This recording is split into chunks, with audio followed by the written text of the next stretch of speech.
Welcome, this is Eric from the Journal of Water Junkies, and I'm here to share with you some basic watercolor techniques.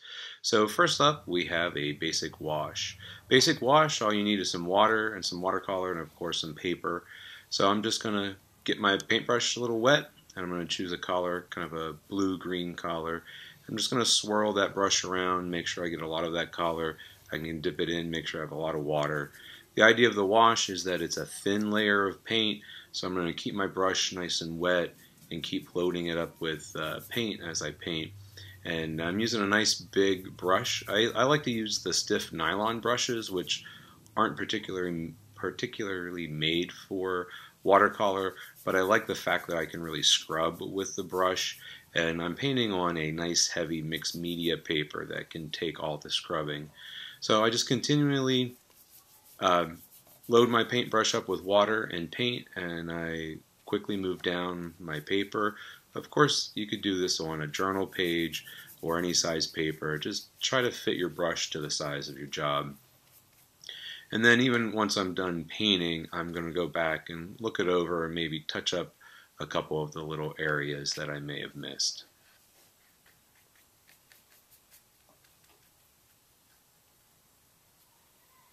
And there's a little spot. Alright, next up we have color transitions. Color transitions start off, like most techniques, by using a wash. I'm going to use a turquoise blue, a light blue that's going to transition into a yellow green, and then it's going to transition into a darker green. So just like the wash, I'm going to load up my brush and get a lot of paint on there, making sure I dip it back into the water.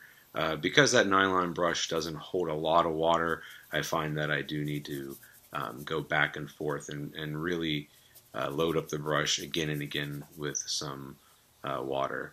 So when I'm done with the turquoise, I'm going to need to make sure that I wash my brush out completely. So I really scrub it around, wipe off the excess water, dip it into my yellow-green, and I'm going to paint it very quickly before that turquoise color has a chance to dry.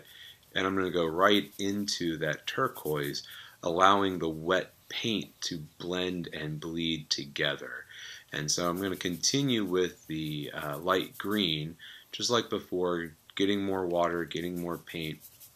And I'm going to paint that somewhat down the page, about 2/3 of the way down, and then I'm going to need to wash off my brush and get that dark green.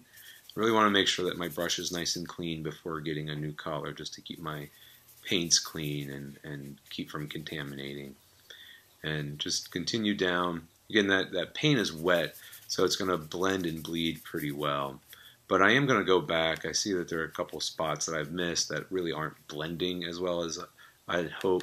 So I'm going to get this area down here nice and dark, rinse out my brush, get a little bit of that yellow-green, go back and touch up those spaces and try to fill that in. And a quick little peek. Alright, oh, I see that I missed a spot, so let me go ahead and just touch that up. Alright. And next we have a value change. This just uses the amount of water. So I'm going to start off with my wash. This time I'm going to use a nice dark red. So I load my brush with a lot of water, and I'm really going to swirl the brush around in that paint just to make sure that the value is very dark. So I'm really going to swirl it around in there, get a lot of paint on my brush, and just like before, I'm going to start at the top and I'm going to paint down a lot of color. But unlike the color transition, what I'm going to do is to fade the color by adding a little bit more water to my brush and not more paint. So as soon as I'm done painting the top part, I'm going to dip my brush in, and notice that I didn't get any more paint, it's just more water, and what that does, it dilutes the color. And I work it down, and I dip it in, get more water. Again, I'm not getting any more paint on my brush. That way the color is going to fade, and every time I get more water, the color is going to get lighter and lighter, and I just work my way all the way down the page. And just like before, I might need to go back and touch up some areas. When I do these techniques, I'm not too worried about getting a real crisp, clean, smooth color. I'm just really worried about getting some color down. And finally, the last technique is a layering technique. This technique requires a little bit more time. So I'm going to start off with a light wash of a yellow-orange, and I'm just going to cover the whole paper. And with the layering, I'm going to need to let the paper dry in between. This is also known as a dry-on-dry technique for those of you that are familiar with traditional watercolor techniques. So the paper's dry. I'm sorry, it's a wet on dry because my paintbrush is nice and wet with paint. And I'm just going to fill that page up, that piece of paper up with a nice wash. Like I was saying before, I don't really care if the paint is smooth and well blended. I actually like that texture.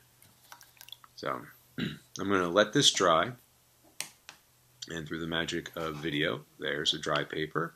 And now I'm going to get a little bit of a red-orange. I like to work from the lightest color in the background to a darker color up close. So I get a little bit of this darker red. It's a red-orange. And I'm just going to paint some rectangles and some squares. And notice that because the paper is dry, I get these nice sharp edges. But some of that color variation underneath shows through the red. So I'm not painting a super dark red on top of it. It's still a wash of paint, but this allows me to add some shapes and to start to create some depth in the art. So it'll take me a little while to kind of paint all these different rectangles because I am trying to be a little bit more controlled with my brush. But that's the nice thing with the watercolor. You can do big areas of washes, and you can do some smaller, tighter shapes as well and get some nice hard-edged shapes.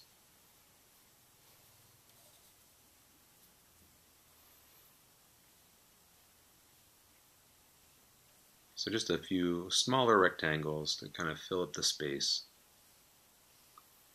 And like before, I'm going to have to let this layer dry before I start with my third and final layer.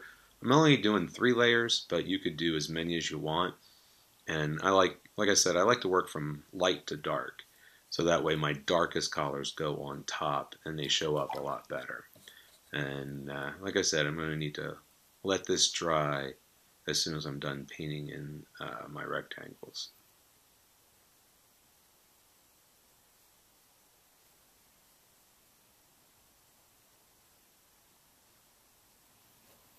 Alright, wash out my brush so that it's ready for the next layer. And voila, it's dry. Now for the third layer, I'm going to use the darkest red, which is just a regular red here. And I'm going to paint so that I actually cover up or at least overlap some of these others, just to kind of show how they layer up. So I'm kind of ignoring the other rectangles and just kind of painting right over top of them, trying to keep a nice dark value. So again, if I want a dark value, I really want to swirl it around, get a lot of that red paint on my brush.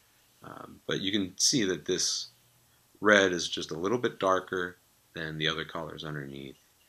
And again, I'm trying to be very careful painting in my rectangles, trying to keep those edges nice and sharp, trying to keep everything nice and straight.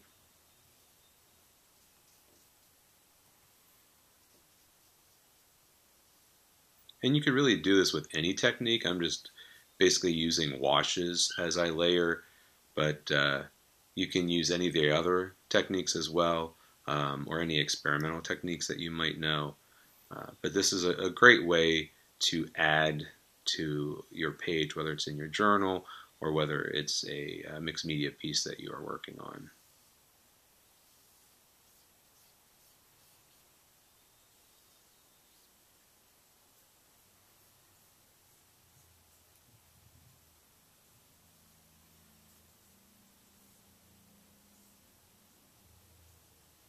And like I said, this takes a little bit more time than the other techniques because I am trying to be a little bit more delicate with the way I'm putting the paint down on the paper.